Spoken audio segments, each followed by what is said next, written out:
এসএসসির 2016 পুরো প্যানেল বাতিল। 25,753 জনের চাকরি বাতিল।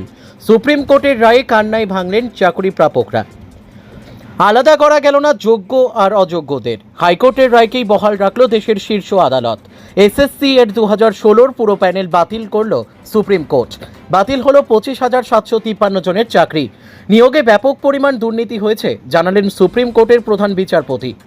সুপ্রিম কোর্টের তরফে বলা হয়েছে, যারা অন্য সরকারি দপ্তর থেকে এখানে এসেছিলেন তারা পুরনো জায়গায় যোগদান করতে পারবেন। 3 মাসের মধ্যে এই কাজ শেষ করতে হবে। এদিকে সুপ্রিম কোর্টের এই নির্দেশের পর কান্নায় ভেঙে পড়েছেন 2016 চাকরি প্রার্থীরা। তাদের বলছেন, 10 বছর আগে পরীক্ষা দিয়েছিলাম, কি করে জানবো যে সেই সময় দুর্নীতি হয়েছে? দুর্নীতির মাসুল দিতে হলো যোগ্যদের, অন্যায় করলো অন্যরা, আর চরম দায় নিতে হচ্ছে আমাদের। দুর্নীতি না করেও দায় নিতে হলো। সংসার বাচ্চা আছে, চালাবো কি করে? যোগ্যরাও আজ পথে বসলো। Bureau report, M news TV. তদন্ত করার দায়িত্ব সিবিআই এর হাতে ছিল, আরো অনেক সংস্থার হাতে ছিল।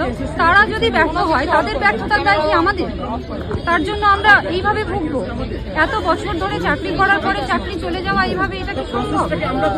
যোগ্য অযোগ্য আলাদা করতে কারা পারলো না? এতে তো আমাদের কোনো দায় ছিল না। চাকরি প্রার্থীর কি কোনো দায় থাকে যে নিয়োগকারী সংস্থা কাকে যোগ্যতার ভিত্তিতে নিচ্ছে আর কাকে অযোগ্যতার ভিত্তিতে নিচ্ছে জানার?